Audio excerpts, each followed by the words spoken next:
jealousy and envy because it's going to run rampant really soon. Okay, and it's already started. I didn't had a couple jealous attacks yesterday, and over the last few days, I've been getting attacked by narcissists who are jealous of me.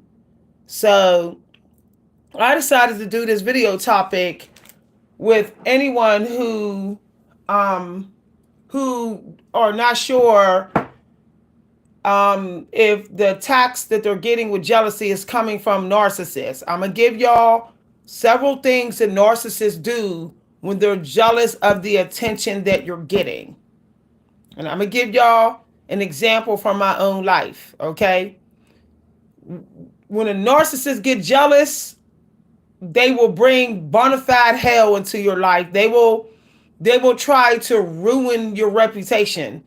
They will try to pull your contacts from you and block you from a manifestation that is coming to you. Okay, they can see it and sense it, and they can see the attention you're getting, and they will do certain things because they're jealous. Okay, I'm gonna wait till we get more people in here. I think I'm gonna start a whole new channel talking about narcissists because y'all seem to like it when I talk to y'all about the narcissist. So I'm gonna make me a cup of coffee because I like the taste of coffee, y'all. I drink a very mild, light coffee for the taste. So while I'm making this, and while we're waiting for more people to come in, I'm gonna brew me some coffee. Now, some of y'all about to have the breakthrough of your life and your talents. So y'all gonna be going through some jealousy. Narcissist is gonna get real jealous of you. It's already started. I'm already going through it, y'all. It's really shocking that the narcissist is coming for me already. Hi everybody. So, I don't know why a lot of y'all are not finding my videos. It's so weird. I might stop this video and get on at 3 o'clock when most of y'all are on. But I would think that some of y'all would be on around lunchtime. But I see a lot of y'all ain't on here. I'm thinking about starting a whole new channel about narcissists. What y'all think? Because I have so much content related to narcissism. So many videos, so much knowledge. So while we're waiting for more people to come in, y'all, I'm gonna brew me some coffee. All right. We're waiting for a few more people. I want at least about 5 people before I even get started. We only got 3 people in here from what I can see. So y'all, the narcissist, one of the things that the narcissists do when they're jealous of you, they will try to pretend like they don't see your success, or they'll try to pretend like what you working with, they don't notice. They'll be the only one in the room that don't notice it. They're fake pretending like they don't notice it. So let's say you get in claps from everybody. They'll stay silent, and then they'll try to play it up where they'll try to challenge you to somebody who do what you do or got what you got, to make it seem like you ain't special. That somebody else is able to do what you doing, and you ain't the first one that did it. They'll try to take away that special feeling that you got. And they'll do that in front of people. So let's say y'all, everybody's saying they like what you're doing, they like your work. They'll pretend like they don't see it, and then they'll try to make it like somebody else did it before you, and so you ain't that special when you're doing it. So like, let's say you say you wrote a book and your book's selling and it's doing good. They'll say, yeah, somebody I know wrote a book in that same genre and their book been selling for 2 years. It's like they're comparing you, okay, on purpose to take away to take away your specialness. And then they will try to promote the competition, so that whatever attention you're getting, it'll go to the competition and not you. You won't get as much attention. So don't try to decrease the amount of attention that you're getting. So for example, I had somebody at karaoke. This was a dude. He was a narcissist. He was so jealous of me that he was so jealous of all the clapping and all the attention I was getting. He had the nerve to try to bring up the original singer of the song and then try to say, can't nobody sing it like them. So if you go to sing not this other song by them, nobody can sing this other song by them. As to say, I might be good, can sing some of these songs, but I'm going to hit a wall when I go to sing this song by that singer. So he was trying to make everybody think that my singing abilities are limited to that one song, yet he didn't even know me though. See, he didn't even know me. That's what was crazy about it. And then he tried to make everybody think that he knew me, as if his shady criticism wasn't shady because he knew me. And he kept saying, yeah, I know you. Me and you met before. I'm like, no. Like, I never met this narcissist, but he wanted everybody to think that he knew me. Y'all, it was some heavy narcissism coming out of him. And then he was like, yeah, I know you because I know I gave you a ride before. I'm like, nah, nobody gave me a ride. If you gave me a ride, you was an Uber. I looked at that man like he was crazy. Like, I don't accept free rides from strangers. So you never rode me anywhere. But he was trying to steal my life, take my life, by making everybody think that he met me before and he helped me before, so everybody could give him some of the attention that I was getting. Y'all, it was so covert. The way he went about it was so covert. I literally just iced the dude out. I just went frozen on him. And then I guess because he did not make me step out of character, which he wanted me to do too. He went ahead and all of a sudden he went up there and changed the song. I could tell he did when he went up there. And then he came over, y'all, and was facing me and was singing real loud right in my face and around everybody who clapped for me. He was making sure that I heard him sing. Y'all, it was... And then when he was like real pitchy and he was missing notes, he was like directly in my face doing it. Man, I was like, woo, job. And then I knew that he was going to try to do another narcissistic attack about him singing versus me. So soon as he walked back over after he was done singing, after he gave the DJ the mic, I was like, I'll see y'all later. Have a good one. I got to go. I left. And I know he upset because he couldn't make me uncomfortable with him trying to take the attention from me. And because he couldn't ruin my character, he tried every tactic. To wear my light down, and it didn't work. I knew he was going to come over and then try to like compete with me as far as experience in the conversation with the people. I knew he was going to do that. So I left before he did another attack.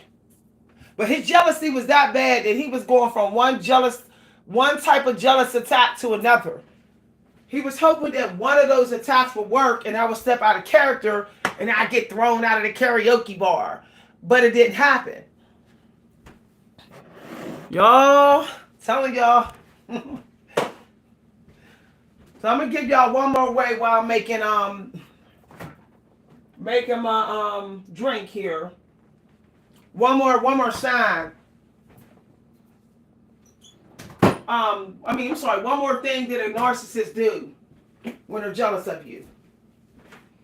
Now, some of y'all may not know this, but they'll try to take your energy so that they can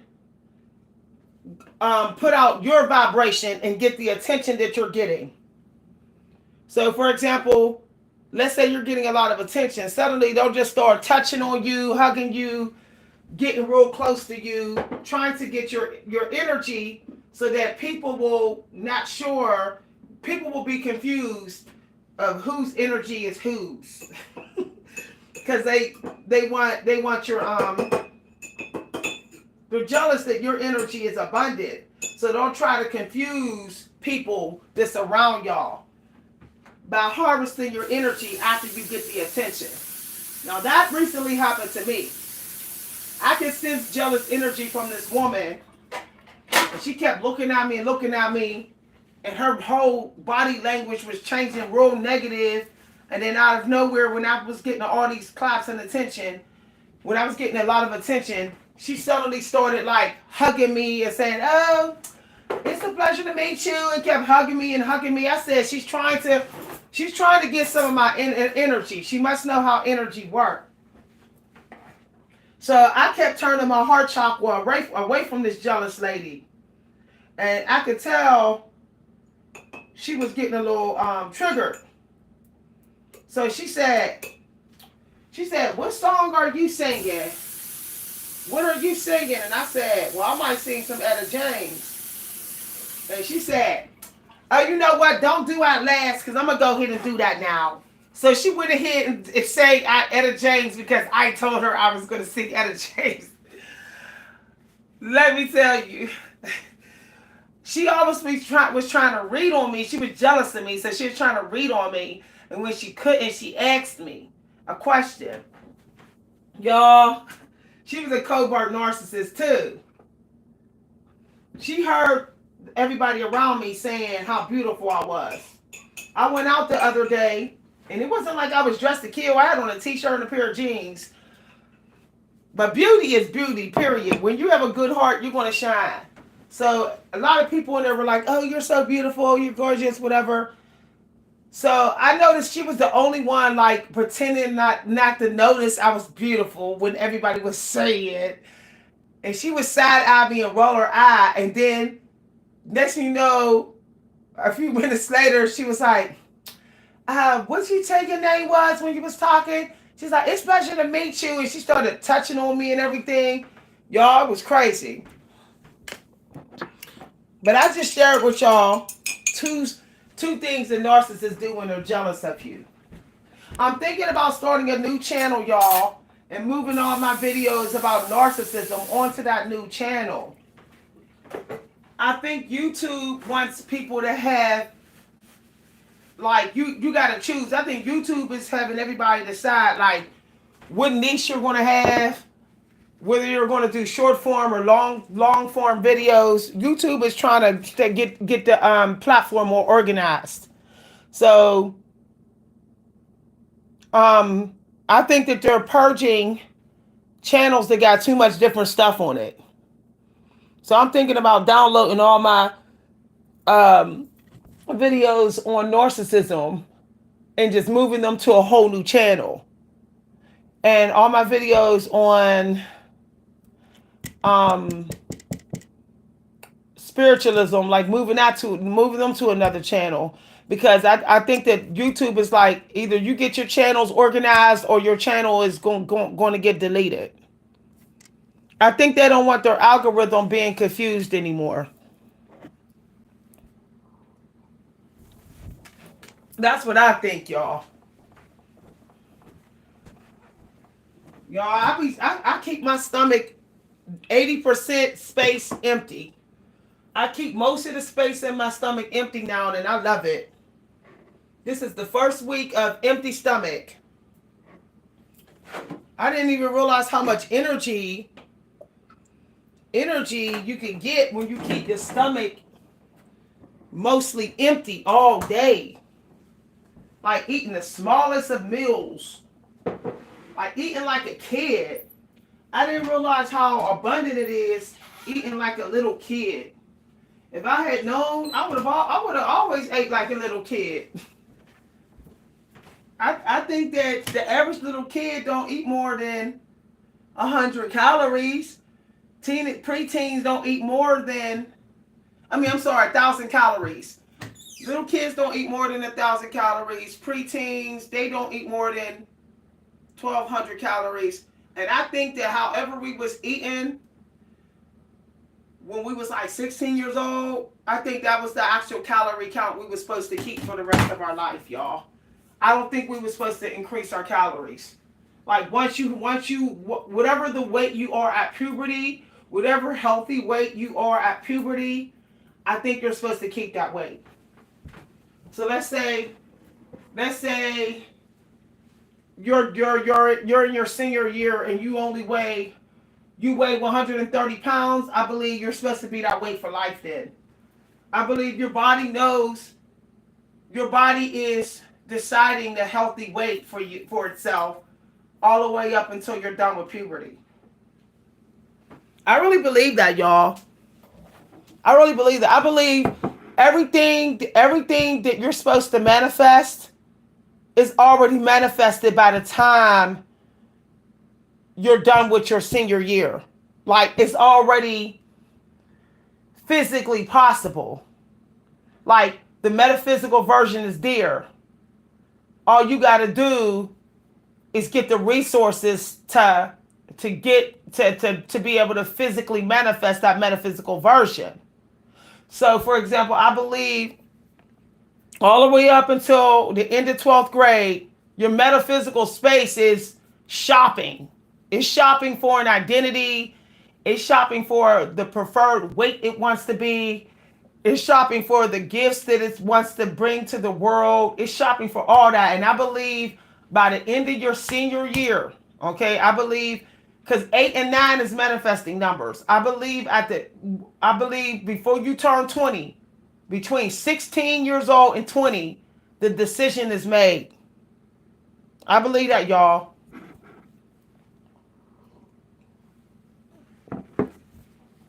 I believe if a lot of people go back to their senior year and they just like their senior year in high school and they just start mind dumping about their whole journey in their childhood all the way up through their senior year, they will literally find their gifts. If they ask people what their personality was like in their senior year in high school, if they go back to eating the way they were eating in high school, if they go back, because I even know some people was kind of big boned in senior year, but it was like it worked for them. It was like they were supposed to be a little chunky, like they were supposed to be a little thick. Y'all, I'm serious. I know this sounds like weird, but I think that once you don't do what your metaphysical version decided upon in your senior year of high school, I believe that's when your life starts to go downhill. For example, when I was in my senior year, I always ate a granola bar in the morning. I always had granola or a small bowl of oatmeal in the morning. And then later in the day, I would have granola as a snack. But I was like super lean. So if eating carbs would make people fat, why wasn't I fat? And I was like eating granola as a snack and granola as my breakfast. It's because I think that my metaphysical version actually wants granola. I wasn't eating it in large amounts, but I sure enough was eating it.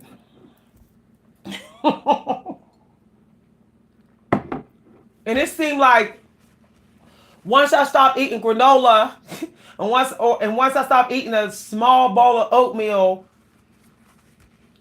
it's like I started getting depression.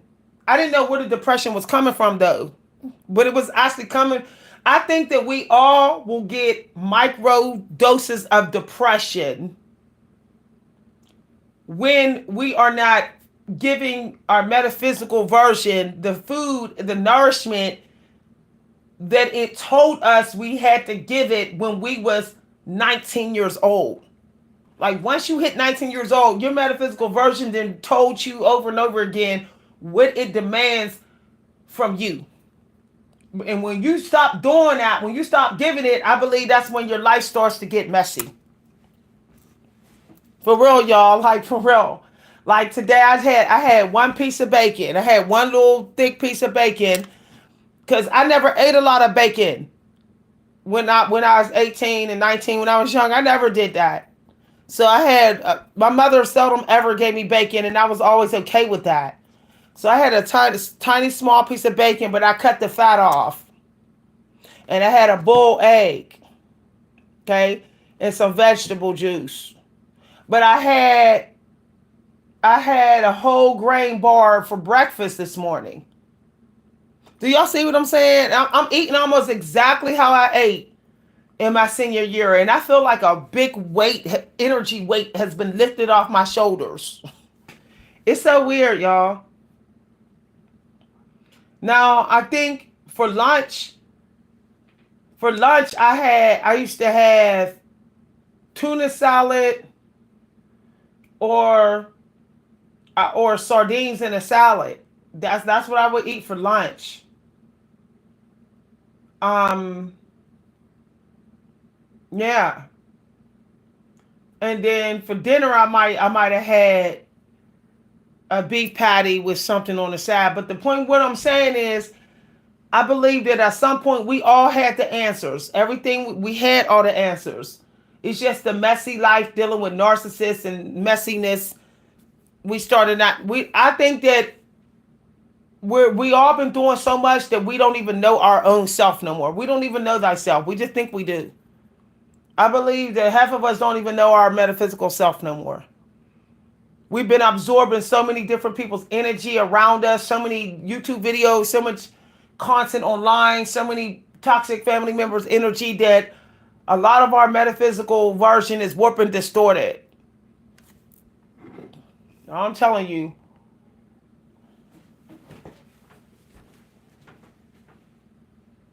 So I didn't went back. I didn't went back to my metaphysical self from high school. That's what I did. That's what I've done. I didn't went back to that, and I feel at peace. There's peace in my stomach. There's peace in my mind. There's peace, peace, peace. I think people need to stop looking for solutions and ask, did you get the solution? Maybe you had the solution years ago in your younger years, and you're just not traveling back in time. So y'all, I gotta get some. I just saw the true thing about the true sign of power is not intelligence, it's imagination. Wasn't I just talking about that? I just saw the quote that said the true sign of power is imagination, not intelligence. I think that the world is too addicted to intelligence, thinking that intelligence is power. It's not. It's not. Intelligence is insignificant unless it supports your imagination. Unless the intelligence you're getting actually develops your imagination, then it's a waste of space in your mind. It's taking up space in your mind for no reason. I feel like this. I don't want any intelligence anymore unless it's going to feed my imagination. If it's not feeding my imagination, I don't even want to know about it.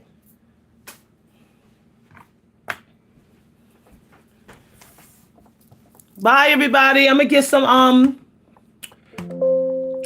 writing done and go for my little walk, because I'm doing my schedule from high school. I'm back on my high school schedule, and we're gonna see how all of this goes.